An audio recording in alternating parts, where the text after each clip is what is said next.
और इसका बाप भी, मगर हुजूर अब इसका बाप चला गया, ये बच्चा गूंगा है, बोलता नहीं, इस वजह से लाई हूँ। हुजूर एक बार बोल दे, अब मैं बूढ़ी हो गई हूँ, ये जवान हो गया, क्या पता अब कभी जबान से इसकी सुनूं न सुनूं, तो आपकी बारगाह में आई हूँ कि एक मर्तबा मेरा लाल मुझे माँ कह दे, ताकि मुझे मेरे इंतकाल के वक्त में दिल में सुकून हो जाए कि मेरे बेटे ने मुझे माँ कह दिया।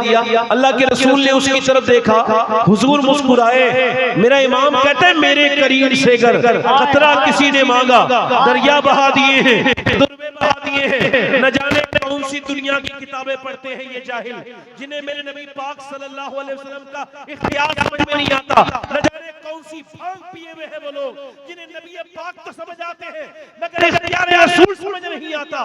मेरा इमाम कहता है सूरज उल्टे पांव पलटे, चांद इशारे से हो चाल, अंधे नजदी देख ले कुदरत रसूलुल्लाह की। फरमाया मेरे आका करीम ने आप रोइए मत, बच्चे को मेरे पास लेकर के आइए। मेरा इमाम कहता है मेरे करीम से कतरा किसी ने मांगा, दरिया बहा दिए हैं, दुर्बे बहा दिए हैं। फरमाते रोते क्यों हैं? अल्लाह के रसूल ने उस बच्चे से कहा क्या तुम बोलते नहीं? उसने गर्दन हिला के इशारा किया। फरमाया चलो अभी तक तो नहीं बोले, मगर अब जरा मुझे देख के बताओ मैं कौन हूँ। तो जो अपने बाप को देख के न बोला वो रसूल पाक को देख के बोला आप अल्लाह के रसूल हैं। रसूल नारे तकबीर, नारे रिसालत, उर्से हजरत दाता महबूब शाह, फैज़ाने गौसे आज़म, नारे हैदरी। हुजूर की मोहब्बत में बोला करो, जोर से बोलो सुभान अल्लाह। अल्लाह ताला आप सबको सलामत रखे, है ना। एक यहूदी आके बोला मैं कलमा पढ़ने के लिए तो तैयार हूं, मगर मुझे कोई मौजज़ा दिखाए। हुजूर ने फरमाया क्या देखना चाहते हो? का जो आप दिखा दे। फरमाया तुम क्या देखना चाहते हो? मैं तो कुछ भी दिखा सकता हूँ, बताओ क्या देख। मेरी बेटी मर गई है, कब्र के अंदर है, क्या वो जिंदा हो सकती है? हुजूर ने फरमाया बिल्कुल हो जाएगी। सरकार गए, आवाज दी ओ बच्ची तुझे अल्लाह के रसूल ने आवाज दी है, जरा बाहर को तो आ। अभी लफ्ज पूरे नहीं हुए मेरे आका के, इजाबत का सेहरा, इनायत का जोड़ा, दुल्हन बन के निकली, दुआए मोहम्मद। मेरे आका करीम ने अभी लफ्ज पूरे नहीं अदा किए हैं, कब्र के अंदर हरकत शुरू हो गई और फिर मिट्टी में जुम्बिश हुई। आधी मिट्टी इस तरफ गिरी, आधी इधर गिरी, बच्ची बाहर आई और बोली लब्बैक या रसूल अल्लाह। लब्बैक लब्बैक बोलो, लब्बैक लब्बैक या रसूल अल्लाह, लब्बैक लब्बैक लब्बैक या रसूल अल्लाह, लब्बैक। मैं ऐसे तकरीर शुरू करता नहीं हूं, मगर आज ऐसे की। मगर ये मेरे भाई मैं आपसे कह रहा हूं, हुजूर से मोहब्बत का ये अंदाज नहीं है कि सरकार के नाम पे नारे लग गए, अजान हुई तो घर में बैठे रहे। क्या बात है, वाह। सहाबा ने सिर्फ लब्बैक के नारे नहीं लगाए हैं, सहाबा ने जब अजानें हुई हैं तो काम छोड़ के मस्जिद में भी दाखिल। वाह। हो सकता है मेरी जिंदगी की आखिरी तकरीर चल रही हो, मैं हर तकरीर को यही समझ के कहता हूँ इको थोड़ा कम करें, क्योंकि मेरे साथ कुछ ऐसे मामला अल्लाह का फजल हो गए कि जिससे मुझे अपनी मौत अब करीब लगती है, दूर नहीं लगती। और मोमिन वही है जो अपनी मौत को करीब समझे। थोड़ा सा इसका इको कम करें, माइक बहुत अच्छा है, इको कम करके आवाज ठीक करें। मेरे दोस्तों इस वजह से अगर कोई ऐसा आदमी तकरीर सुनाने आया हो जिसकी जिंदगी की आखिरी तकरीर हो तो आपको सुननी चाहिए नहीं? बोलो सुननी चाहिए कि नहीं? बोलो सुननी चाहिए। अच्छा ये बताओ, अगर मेरी तकरीर ये आखिरी हो सकती है तो आप में से सुनने वालों में कोई एक बंदा तो ऐसा बैठा होगा जो आज के बाद फिर कभी वो नसीहत ना सुन पाए और कब्र में चला जाए। कोई नौजवान ऐसा खड़ा हो जो आज देख रहा हो, चूंकि नौजवानों को भी तो मौत आती है। हाफिज कुरान एक 2 हफ्ते पहले उसकी मां इंतजार कर रही थी, मेरे बेटे की हिफ्ज, दस्तारे हिफ्ज का वक्त करीब आ रहा है, बाप इंतजार कर रहा था। जुमे के दिन छुट्टी में आए हाफिज साहब और अगले हफ्ते दस्तार थी। अचानक न जाने क्या हुआ, गिर गए, अस्पताल गए तो डॉक्टर ने कहा हाफिज साहब दुनिया में अब नहीं है, दिल का दौरा पड़ गया और इंतकाल हो गया। मैं कहती थी मेरे हाफिज साहब मैंने कितनी दुआएं मांगी थी रातों को उठ उठ के तहज्जुद में, कि मेरा बेटा जब बड़ा होके हाफिज कुरान बनेगा तो मेरा सीना फख्र से बुलंद हो जाएगा। अब जरा गौर करें, हैं? आप तवज्जो करें, ये इसका मतलब ये है कि वो 17 साल का नौजवान, मौत का कोई जरा सा लोगों को शक नहीं, मगर मौत आ गई। ये अभी 15 जनवरी को अहमदाबाद में 8 साल की बच्ची, मेरी बहनें सुने, मेरी बेटियां सुने, गौर करें, 8 साल की बच्ची, और वो स्कूल गई है और अचानक उसकी तबीयत बिगड़ी है, वो कुर्सी पे बैठी है, स्कूल नहीं पहुंच पाई है, गिर गई, अस्पताल ले जाके पता चला इसके दिल का दौरा पड़ा, ये भी मर गई। अगर 8 साल की बच्ची मर सकती है तो कोई 35, 36, 37, 37 साल का इंसान क्यों इस धोखे में है? इसका मतलब साफ है कि बूढ़े खांसते हुए रह जाते हैं, जवानों के जनाजे उठ जाते हैं। अल्लाह।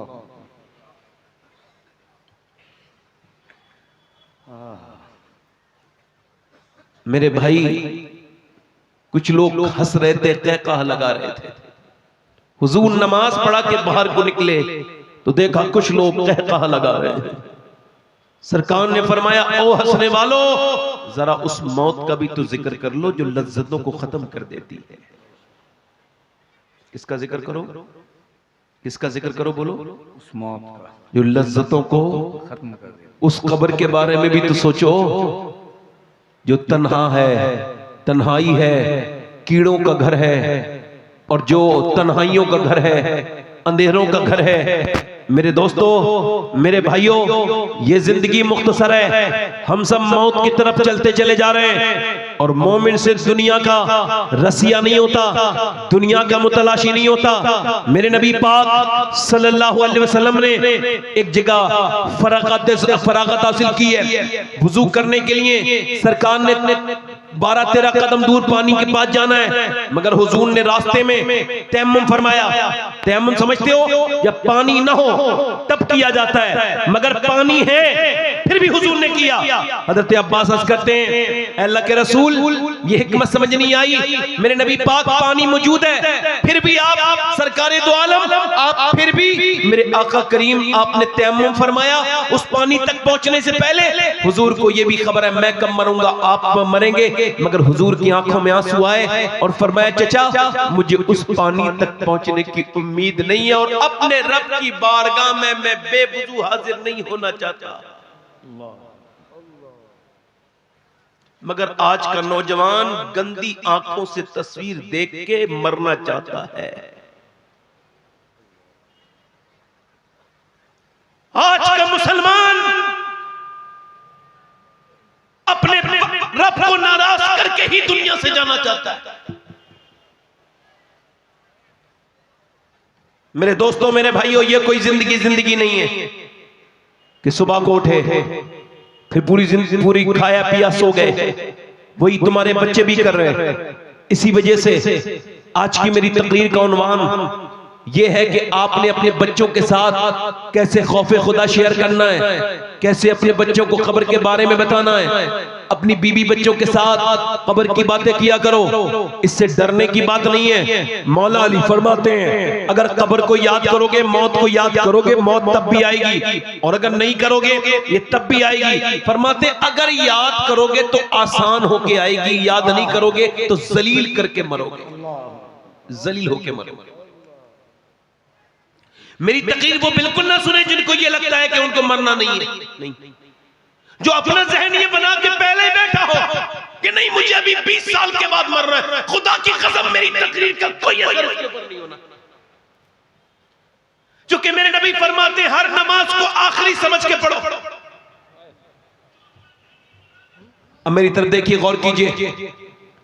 जब बाप बेपरवाह है, जब मां बेपरवाह है, अब देखें तो बच्चे जैसे आपके सामने हैं, ये खड़े होकर पेशाब करने वाले लड़के जितने भी हैं, टीवियां, फिल्में, ड्रामे, गाने, बाजे और ये बेहूदगियां करने वाले, इनकी माओं से पूछो जब ये अपने इनके पेट में थे तो वो फिल्में देखती थी कि नहीं?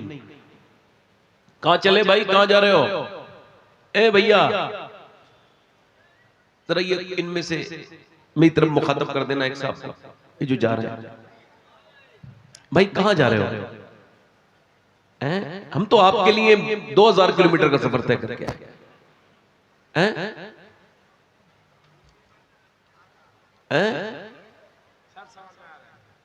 मेरी बात समझ में नहीं आ रही आपको?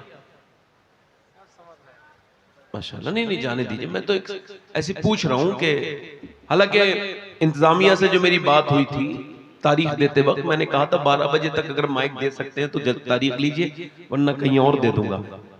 तो वो तो इन्होंने पूरा नहीं किया, रात ज्यादा कर दी, इसी की वजह से ये।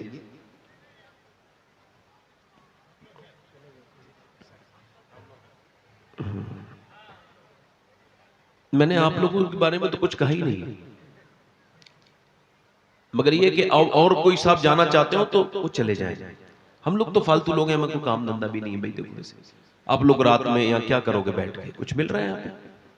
अब ऐसी हंसी मजाक मैं भी कर लूं आपसे, थोड़ी बहुत मजाक करूं, थोड़ी बहुत मजाक का तो वक्त है ना ये। नहीं, मजाक करनी चाहिए हम लोगों को। थोड़ी बहुत हंसी मजाक कर दूं, थोड़ी इधर उधर की सुना दूं, फिर मैं देखूं मेरी टाइम हो गया, फिर मैं निकल लूं, है ना? ये तो करना चाहिए मुझे। तो इसका मैंने आपसे कहा भाई थोड़ा सा इसका इको और गूंज कम कर दें, गूंज कम करें, आवाज साफ कर दें।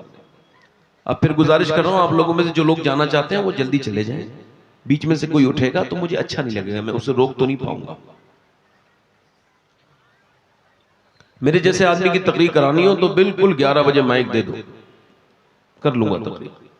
12 बजे के बाद मैं जबरदस्ती करता हूं, अपनी तबीयत पर जबर करके करता हूं। मेरा दिल कह रहा होता है मैं उल्टी सीधी बातें करूं, मगर फिर मैं तकरीर करता हूं मिजाज के खिलाफ। और फिर जब लोग सुनते नहीं है, एक दो लोग उठने लगते हैं, तो फिर मेरा जो अंदर से एकाग्रता जो है मेरी, जो मेरा रिदम है वो टूटने लगता है और फिर मैं तकरीर नहीं कर पाता। अब साहब में से कोई जाना चाहता हो चले जाओ। तो मैं अर्ज कर रहा था आपसे, मेरे भाई मेरी बहनें बैठी हैं कसीर तादाद में, चलिए उनको नियत करके सुना देता हूं कि हमारी जिंदगियां और हमारे बच्चों की जिंदगियां सब ऐसा लगता नहीं कि हमने कोई प्लानिंग की है। हम अपने बच्चों को खौफ खुदा देना चाहते हैं या हुजूर की मोहब्बत देना चाहते हैं, नहीं, लगता ही नहीं। कोई 150 साल पहले तकरीबन लाहौर में कुछ अच्छे बच्चों के अच्छे नंबर आए, वो बेहतरीन टॉपर बने। उम्र उनकी 5-6 साल के दरमियान है, 5 बच्चे अच्छे नंबरों से पास हुए। मैनेजमेंट जो है उसने मशवरा किया कि हम इन बच्चों को पढ़ाएंगे, क्योंकि कौम की अमानत है। ये बच्चे अच्छे ज़हीन हैं और अमीरों के बच्चों के नंबर तो नहीं आते, गरीबों के बच्चे ही मेहनत करते हैं। कहा जो बच्चे बताओ बेटा क्या बनना चाहते हो, अपनी अपनी विशेष बताओ, अपनी अपने ड्रीम्स, अपने अपने ख्वाब बयान करो, जो भी तुम बनना चाहते हो हम तुमको पढ़ाएंगे। मैनेजमेंट तुम्हारा पूरा खर्चा उठाएगा। बताओ तुम अगर अफोर्ड नहीं करते हम पढ़ाएंगे, बताओ क्या बनना चाहते हो। तो एक बच्चा खड़ा हुआ, कहने लगा मैं डॉक्टर बनना चाहता हूं। एक खड़ा हुआ मैं इंजीनियर बनना चाहता हूं। एक बच्चा खड़ा हुआ कहा मैं सरकारी फौज में जाना चाहता हूं, जनरल बनना चाहता हूं। एक ने कहा फलसफी। मगर एक बच्चा बड़ा ही ज़हीन, बड़ा ही खूबसूरत, वो सबसे ज्यादा ज़हीन वही था, मगर वो नहीं बोला। उससे बोला बोलो ना बेटे, रोने लगा। कहा बेटे रो मत, तुम अपना दिल थोड़ा ना करो, जो भी तुम बनना चाहते हो हम तुमको बनाएंगे, तुम अपना दिल थोड़ा ना करो। मुझे खबर है कि तुम्हारा बाप निहायती गरीब है, वह तुम्हें पढ़ा नहीं सकता है, तुम बोलो क्या बनना चाहते हो। बच्चा हिम्मत करके आगे बढ़ा और बोला मैं सहाबी रसूल बनना चाहता हूं। अल्लाह अल्लाह। मास्टर ने हैरत का इजहार किया कि सियाबी तो वो होता है जो हुजूर के जमाने में पैदा होके ईमान ला, ईमान पे रुखसत हो जाए, मगर तुमने ये कैसे कह दिया।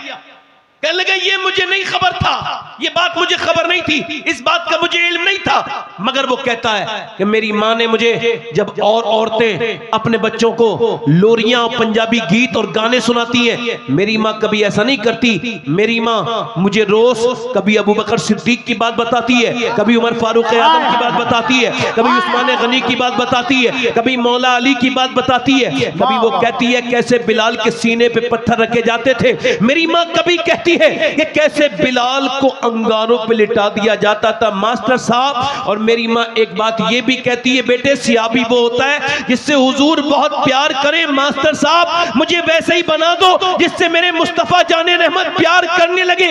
ये कह के बच्चा रोया तो मास्टर ने उसकी पेशानी चूम के कहा, मेरे लाल तेरी माँ ने इतनी बेहतरीन तेरी बुनियाद रखी है कि तू बहुत बड़ा आदमी बनेगा। सिहाबी तो नहीं बनेगा मगर आदमी बहुत बड़ा बनेगा। बच्चा जब बड़ा हुआ तो वाकई में बड़ा आदमी बना। उसका नाम डॉक्टर मोहम्मद इकबाल था। उसी ने कहा था कि मोहम्मद से वफा तूने तो हम तेरे हैं, ये जहां चीज है क्या लोहा कलम। नारे तकबीर, दोनों हाथों को उठाकर नारे तकबीर, नारे रिसालत, मज़हब इस्लाम, लोहो कलम।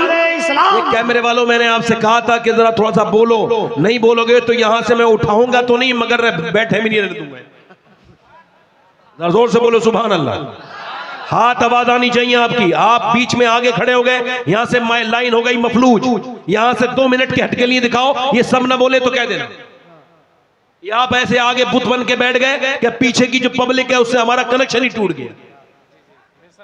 समझ आ रही है यार? आपको जरा जोर से बोलो सुभान अल्लाह। इधर वाले बोलो लब्बैक या रसूल अल्लाह। इसका मतलब ये माँ जैसी होगी बच्चा वैसे ही होगा। क्या बात है? वाह। इकबाल कहता है कितनी खूबसूरत घर बनाओ, कितने बेहतरीन घर बना लो। इकबाल डॉक्टर मोहम्मद इकबाल कहता है, और तुम बना भी रहे हो, मैं भी बना रहा हूँ, आप भी बना रहे हैं, बेहतरीन घर मगर घर बर्बाद हो जाएगा। इकबाल कहता है वो घर बर्बाद होने से नहीं बच सकता, चाहे कितना ही उसके अंदर आलिशान टाइल्स लगी हो, कैसे ही बेहतरीन मार्बल लगा हो, चाहे कितनी बेहतरीन वो कॉलोनी में बना हो, मगर घर वो बर्बाद होकर ही रहेगा जिसमें हुजूर की बेटी सैयदा फातिमा ज़हरा का जिक्र नहीं होगा। अल्लाह अल्लाह अल्लाह अल्लाह।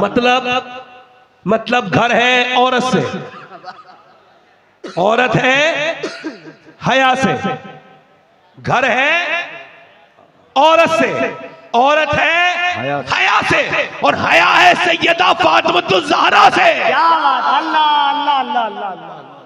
इसी वजह से माओ ने जो भी जिंदगी गुजारी उसका असर उनकी बेटी और उन पे बेटों पर हुआ। क्या बात है? अगर माएं बिगड़ गई तो उनकी बेटियां भी। ये बच्चे जो पागल मां के पेट से पैदा होते हैं, आपने कभी रिसर्च किया बच्चे कौन है? गौर किया कभी?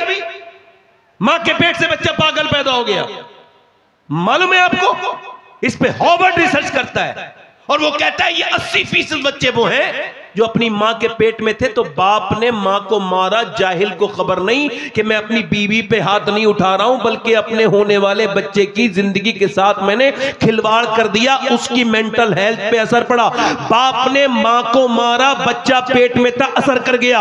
अब जरा गौर करें, आप तवज्जो करें, इंसान मेरी तरफ आप गौर करें, मेरी तरफ तब गौर करें। अल्लाह ने किसी को औलाद दी है और इंशाअल्लाह किसी को वो देगा, अपने फजल से अता करेगा। कुछ बाप हैं और कुछ इंशाअल्लाह बनेंगे, मगर मैं आप सबसे गुजारिश कर रहा हूं जरा मेरी बात पर ध्यान दें कि जब डॉक्टर के पास औरत जाती है तो डॉक्टर कहता है देखो अगर तुम ये चाहती हो तुम्हारा बच्चा ताकतवर पैदा हो तो ज्यादा प्रेगनेंसी में तुमको आयरन खाना है, और आयरन में क्या मतलब सेब खाना है, और तुमको ज्यादा जो है वो बादाम खाओगी तो दोनों में आयरन है, बच्चे में आयरन बढ़ेगा। विटामिन सी के लिए नींबू पीना, विटामिन डी के लिए विटामिन सी के लिए नींबू और संतरा खाना, और विटामिन डी के लिए तुमको ज्यादा अमरूद खाना है। जितना धूप में बैठोगी, जितना धूप का असर होगा, उतना ही बच्चे के अंदर विटामिन डी बैठोगे। अब मुझे बताओ बंगाल वालों, जब अल्लाह का बनाया हुआ सेब, संतरा, अनार, अमरूद अगर माँ खाए तो बच्चे पे असर हो जाए, तो क्या माँ अल्लाह का कुरान पढ़ेगी तो बच्चे पे असर नहीं होगा? नारे तकबीर, नारे रिसालत, उनसे हज़रत दाता महबूब शाह। वाह वाह वाह वाह वाह वाह वाह। अब बाप गाली बक रहा है तो बेटा भी गाली बकेगा, बाप बदतमीज है तो बेटा भी बदतमीज है, बाप बंगाली बोलता है तो बेटा भी बंगाली बोलता है। क्या बात है मियां, क्या बात है? वाह वाह। बाप अगर कुरान पढ़ेगा तो बेटा कुरान पढ़ेगा। हाय हाय हाय हाय हाय। बाप बंगाली बोलेगा बेटा बंगाली बोलेगा। हाय हाय बाप तमिल बोलेगा, बेटा तमिल बोलेगा। हाय बाप मलयालम बोलेगा, माँ मलयालम बोलेगी, बेटा मलयालम बोलेगा। माँ और बाप उड़िया बोलेंगे, बेटा उड़िया बोलेगा। माँ अगर कुरान पढ़ेगी तो बेटा हुसैन इब्ने अली बनेगा। वाह वाह वाह वाह वाह वाह वाह वाह अल्लाह अकबर वाह क्या कहना हुजूर? ये हल्के से मारेंगे। वाह वाह वाह वाह क्या बात वाह वाह वाह वाह वाह वाह। अरे बच्चा माँ के ऊपर जाता है, बाप तो चला गया कमाने, मगर माँ बैठे बैठे गीबत करे, मैं बैठे बैठे ड्रामे देखे, माँ मैं बैठे बैठे। माँ के पास सब चीजों के लिए वक्त है, मगर अल्लाह का कुरान पढ़ने के लिए वक्त हाय। घरों में बरकतें मियाँ लोग क्या लेके आएंगे, उनके घरों में तो खुद बरकतें नहीं है। बरकत उसके घर में है जिसके घर में दीन है। क्या बात हाय हाय हाय हाय अल्लाह अल्लाह अल्लाह। अरे जिसके घर ताबीज की हराम वाली कमाई है उसके घर में बरकत है। जिसने लोगों से झूठ बोल बोल के पैसा कमाया उसके घर में बरकत है। कुरान तो कोई पढ़ता ही नहीं। मैं अच्छे मियाओं को नहीं कहता हूं, बुरे मियाओं को कहता हूं। कोई अच्छा बुरा मान जाए तो इसका मतलब चोर की दाढ़ी में तिनका है। हाय हाय हाय हाय क्या इशारा है मियां। वाह वाह वाह वाह वाह वाह वाह वाह। इसका मतलब यह है कि मेरी बहनें मेरी बेटियां। एक जगह मैं गया तो एक साहब बोले मेरे घर में जादू है, जरा देख लो। जब मैं कह तुझे पता ही है तो मुझसे क्या दिखवा रहा। और फिर मेरे पास तो वो मीटर ही नहीं है जिसमें मैं देख सकूं कि जादू कैसे होता है कैसे नहीं होता है। भाई मैं जाहिल आदमी, इस मामले में जानता ही नहीं कुछ। भाई इतना मुझे तालीम ही नहीं कि कैसे देखूं मैं जादू करा हुआ तेरे घर की दीवारों के सूंघ के, तो ये कुत्ते का काम कैसे देखूं बता। मुझसे बोला साहब कि वो मैं क्या मैं खाना खाने आया हूं तुम्हारे घर, उतना काम करो और चलो। कहेगा नहीं, उसकी बीवी ने भेज दिए तावीज, ये फला हजरत की फला खान का ये फला फला फला फला फला तावीज फला का। हमारे घर में कोई फर्क नहीं पड़ा। मैं खाना खाने के बाद बोला जरा ये क्या रखा है, कहले कुरान। मैंने कहा उठाओ, कुरान शरीफ उठाया, उसके ऊपर धूल जमी हुई थी, गर्द। मैंने उसको जब खोला, वुजू था मेरा, मैंने कुरान शरीफ को उसको खोल के पढ़ना शुरू किया। कुछ 2-3 आंसू उस पर गिरे मेरे। मोमिन हूं, मुसलमान हूं, मुनाफिक नहीं हूं। अल्लाह जानता है मैं मुनाफिक नहीं हूं। कुरान जब पढ़ा तो वो बोले क्यों रो रहे हो? मैं क्या इस वजह से रो रहा हूं जिन घरों में मियाओं के तावीज की इतनी इज्जत हो कि उनको अलग अलग कपड़ों में और अलग अलग खुशबू में बसाया जाता हो, और जहां अल्लाह का कुरान धूल और गर्द में जमा हुआ हो वहां बरकत नहीं आ सकती। मेरे भाइयों, किस कुरान को छोड़ा है? अहले बैत का नाम लेने वालों, तुमने भी कुरान को छोड़ दिया। तुम्हें तो नहीं छोड़ना चाहिए था। अहले बैत ने तो तुमको कुरान ही तो दिया था। हुसैन ने करबला के मैदान में सर कटाने के बाद कहा था, ओ मेरे मानने वालों, मेरा सर कट गया फिर भी कुरान मुझे याद है। हाय हाय हाय वाह वाह वाह वाह वाह। नारे तकबीर, नारे रिसालत, नारे हैदरी, नारे हैदरी। जरा दोनों हाथों को उठाए जिसे करबला वालों से मोहब्बत है, अली के बेटे के नाम पर दोनों हाथों को उठाए। नारे तकबीर, नारे रिसालत, अज़मते कुरान से, रिफ़ाते कुरान से, शाने कुरान से, आदे कुरान से, नारे तकबीर। तुम्हारी बेटियों ने ये क्या किया है?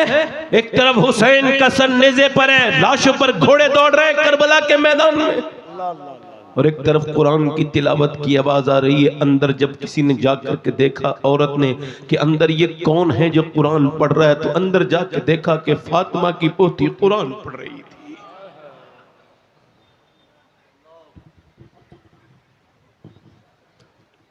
फातिमा बिनते हुसैन कुरान पढ़ रही थी, उधर बाप की लाश पर घोड़े दौड़ रहे थे। तुम अहले बैत के मानने वाले हो, मुंह दिखा सकते हो अहले बैत को? तुम्हारे घरों से कुरान की तिलावत की आवाज नहीं आती। फातिमा नाम रख करके इंस्टाग्राम पर अपने जिस्म की नुमाइश करके और फिर अपने फॉलोइंग बढ़ाने वाली, तू कैसे जाएगी? मरना तो तुझे एक दिन तो है। ये बता मेरी बहन, तू नबी की बेटी के सामने किस मुंह से जाए?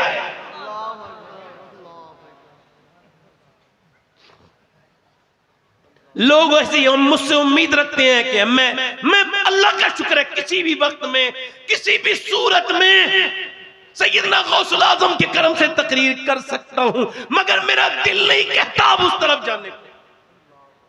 मैं आप सबसे पूछना चाहता हूं, जब मुसलमान लड़कियां गैर मुस्लिमों के हाथ में डाल के वीडियो उनके वायरल होने लगे और उस वक्त भी तो कौम सुकून से सो रही हो, तो कल कयामत के दिन मेरे नबी को क्या जवाब देंगे? जब 10 लाख लड़कियां इस उम्मत की गैर मुस्लिमों के घरों में चली जाएं और किसी को कोई फिक्र ना हो, तो फिर हम तकरीरों में आपसे दाद वसूल करने आए थे? मैं तो हाथ जोड़ने आया हूं इन बहनों और बेटियों से कि खुदा की कसम फेंक दो वो तुम्हारे मोबाइल जिन्होंने तुम्हें इस मजहबी दर्स से जुदा कर दिया।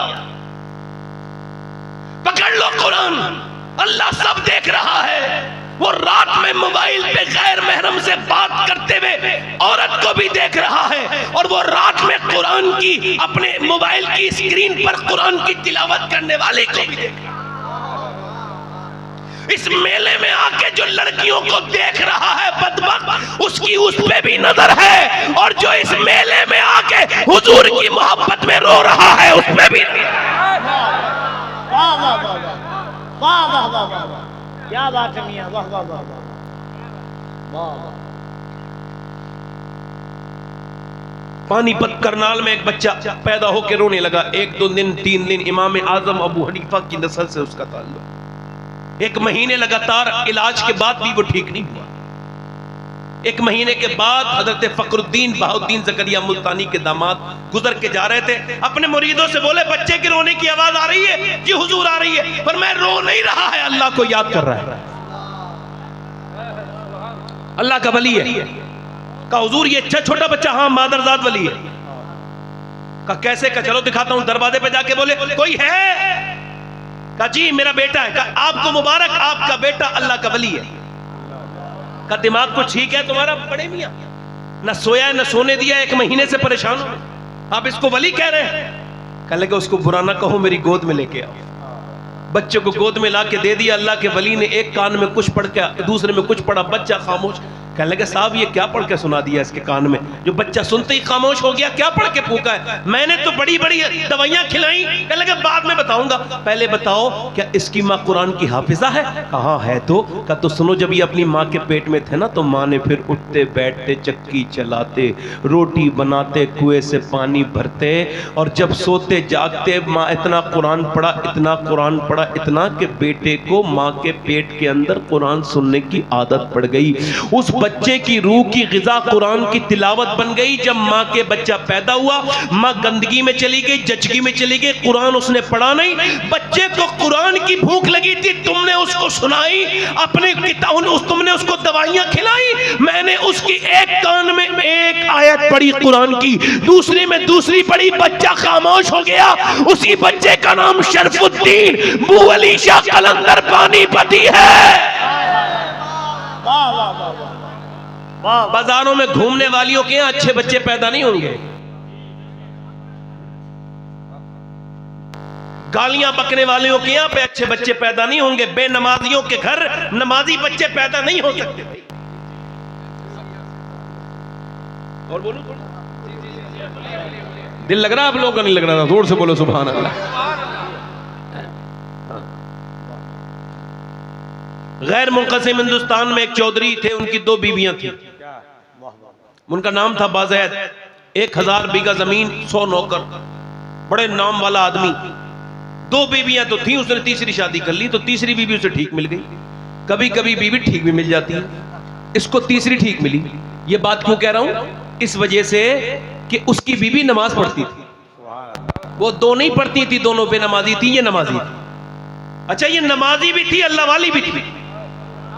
यानी नमाज पढ़ के अगर घमंड कर ले तो इंसान बेकार हो गया, किसी लायक नहीं है। और इंसान अगर नमाज पढ़ के आजिज़ी पैदा हो जाए तो समझो उसकी नमाज कबूल हो गई। अब देखो, नाक ना लगे तो नमाज नहीं होती है। बोलो बात सही है कि गलत है? अच्छा, नाक का क्या मतलब है? जब पेशानी लग गई तो हो जानी चाहिए थी, मगर उलमा कहते हैं नहीं नहीं भाई, नाक लगानी जरूरी है, मगर नाक के नहीं होगी। अरे क्यों नहीं होगी? अरे नहीं होगी भाई, हमें क्या पता नहीं होगी। अब बड़े उलमा है, उनसे पूछो तो वो उसकी सही हिकमत बताएंगे, मगर जो मेरे समझ में आई मैं समझा रहा हूं आपको। बड़े उलमा बताएंगे, मैं तो छोटा मोटा आदमी बता रहा हूं आपको। मेरे समझ में ये आया कि नाक का मतलब है इज्जत।